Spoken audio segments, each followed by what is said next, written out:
Hi, it's Mr. Ramage, and today's lesson is the third in a series about American imperialism and expansionism. Parts 1 and 2 are linked below. Feel free to check them out. This lesson will provide you with a quick overview of the Spanish-American War, an event which catapulted America onto the world stage and significantly changed the course of the nation's history. The Spanish-American War centers around the island of Cuba. Just 90 miles off the coast of southern Florida, Cuba had been a Spanish colony for hundreds of years, and was one of the last remaining colonies of the once vast Spanish Empire in the Americas. The U.S. had heavily invested in Cuba during the last half of the 19th century and was engaged in trade with the island, importing about $100 million worth of sugarcane annually. The U.S. would like nothing more than to see Spanish colonialism end in the Caribbean and to expand its own sphere of influence into the area. The Cuban people had been in rebellion against the Spanish since October of 1868. The Spanish took extreme actions under the leadership of General Weyler to crush the Cuban rebels, and word of these atrocities reached the U.S. papers, who reported them vigorously. The American public latched onto these stories and were able to identify with the struggles of a small nation under the control of a large European power. Stories attacking the Spanish and calling for aid to the Cuban people were reported daily in America's newspapers.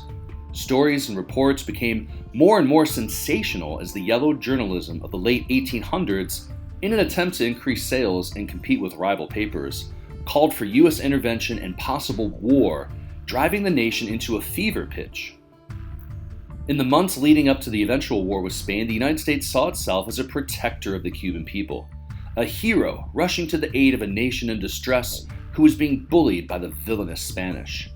This political cartoon shows that attitude pretty clearly.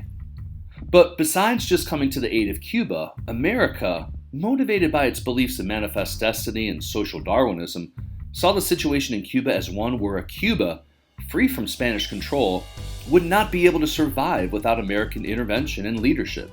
This cartoon shows Cuba, portrayed again as a damsel in distress, in the frying pan of Spanish misrule. But even if Spain was removed from the island, Cuba would still not be safe, as it would fall into anarchy, unable to govern itself. Out of the frying pan and into the fire. Remember, one of the main themes of imperialism, not just in the US but in Europe as well, was that non-white people were unable to rule over themselves, and if left without guidance and supervision from white Anglo-Saxon nations, they would dissolve into chaos. Eventually, the public pressure was too much for President McKinley to not take any action, so he sent off the USS Maine, one of America's biggest battleships, to be stationed in Havana Harbor to protect American interests. Then, on the morning of February 15, 1898, the Maine exploded, killing 260 American sailors. Spain, of course, was immediately blamed, and the call for war with Spain was no longer possible to ignore, and on April 20th, the US Congress voted to declare war on Spain. The war itself would actually begin in the Philippine Islands, another Spanish colony that the U.S. had its eye on. The U.S. Navy, with the support of Filipino rebels, will take control of the island. U.S. troops eventually will land in Cuba and engage the Spanish, and the war ends rather quickly with the Spanish surrendering on August 12, 1898. The Spanish-American War was a splendid little war, according to Secretary of State John Hay. The war officially ended with the signing of the Treaty of Paris in December of 1898. Based on the treaty, Cuba would remain an independent nation, but more on that in a moment. The U.S. agreed to the purchase of the Philippine Islands for $20 million and would annex the island a little bit later, much to the surprise of the Philippine people, who did not expect to trade one imperial power for another. The U.S. would also take control of the island of Puerto Rico and the island of Guam, expanding its control further into the Caribbean and the Pacific. The island of Cuba will become independent, but not without some significant U.S. strings attached.